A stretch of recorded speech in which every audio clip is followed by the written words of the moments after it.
आपण पाहत आहात महाराष्ट्रातील number 1 channel action Maharashtra news.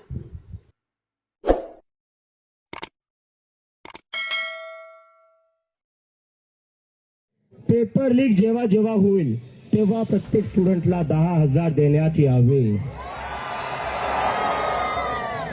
जर एखादी परीक्षा ऐन वेळी कॅन्सल झाली, लीक झाली किंवा पुढे ढकलली गेली तर विद्यार्थ्यांचा ट्रेन, बस, राहण्याचा खर्च आणि मानसिक त्रासाची भरपाई म्हणून सरकारने प्रत्येक विद्यार्थ्याला ताबडतोब 10,000 दिले पाहिजेत। परीक्षा रिझल्ट जर एका महिन्यापेक्षा जास्त उशिरा लागला तर प्रत्येक विद्यार्थ्याला रिझल्टला जितके महिने उशीर होईल तितके महिने प्रति महिने 10,000 द्यावे लागतील। तुमचा इलेक्शनचा रिझल्ट एका महिन्यात तुम्ही लावता, तुमचा इलेक्शनचा रिझल्ट तुम्ही एका महिन्यात लावता, इलेक्शनसाठी तुम्ही स्पेशल ट्रेन काढतात, मग या स्टुडंटसाठी तुम्ही स्पेशल ट्रेन का नाही करत? भरतीच्या वेळेस का नाही करत? आणि दुसरी आता आमची मागणी, दुसरा आमचा मुद्दा, दुसरा आमचा अजेंडा 72 तासाच्या आत बॅकअप डे री एक्झामचं तुम्ही आयोजन केलं पाहिजे। प्रत्येक मोठ्या परीक्षेसाठी आधीपासूनच एक बॅकअप डे ठरला असला पाहिजे, म्हणजे जर परीक्षा कॅन्सल झाली तर पुढच्या 72 तासाच्या आत ती पुन्हा घेता येईल। विद्यार्थ्यांना आठवडे आणि महिने पुन्हा तोच मानसिक ताण सहन करायला लावू नका। तिसरा आमचा मुद्दा आहे जे OSM चालू आहे, ऑनलाईन चेकिंग। स्टुडंट्स आपल्या हाताने पेपर लिहित आहेत, चेक कसे होत आहेत? स्कॅन करून, फोटो काढून। कसं काय होणार आहे ते? तर जर पेपर स्टुडंट्स हाताने लिहित आहेत तर ते पण तुम्हाला फिजिकली चेक करावं लागतील। ते ऑनलाईन चेक करून चालणार नाही। याच्यामुळे जी धांदली झाली, जे CBSE मध्ये धांदली झाली ती थांबली पाहिजे। आणि आता अजून एक मुद्दा आमचा, लेट होणाऱ्या परीक्षांसाठी वय मर्यादेत सवलत। जर तुम्ही परीक्षा लेट घेताय, तुमच्या परीक्षांचे निकाल लवकर नाही लागत आहे, त्याच्यासाठी कोणत्याही स्टुडंटचा एज लिमिट म्हणून त्याच्या ऑपॉर्च्युनिटीज गेल्या नाही पाहिजे। हे तुमचं फेलियर आहे, स्टुडंटचं नाही।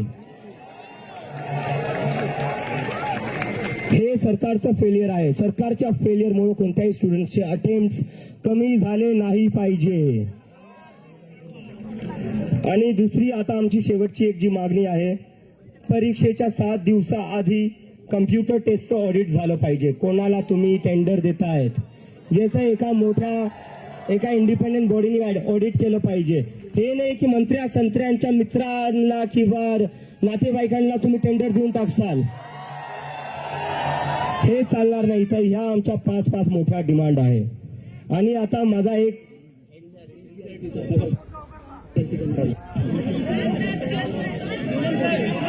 जरा या 5 मागण्यांसाठी हात वर करून पाठिंबा द्या। 5 मागण्यांसाठी MPSCच्या संदर्भामध्ये दिलेल्या त्यांच्यासाठी करावं। आणि अजून एक मागणी, NCERTने जो नकाशा काढलाय पुस्तकातून तो वापस आणला पाहिजे, तो तुम्हाला वापस आणावाच लागेल। आणि आता माझी सगळ्यांना एक मी जय,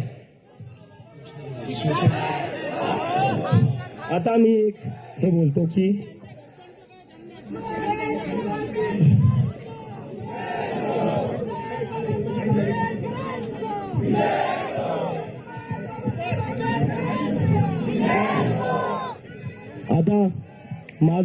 आता मी थोडं मला एका खूपच सिरियस इश्यूवर बोलायचंय।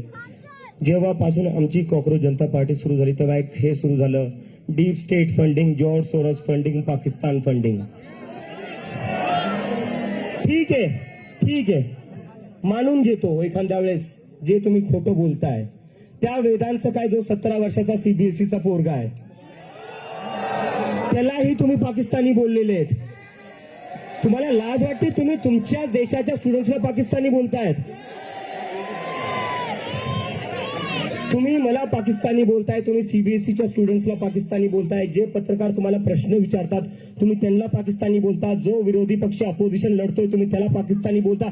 ते इंडियन आहे कोण? भाजपचा आयटी सेल. सत्य बातमीसाठी बघत रहा ॲक्शन महाराष्ट्र न्यूज.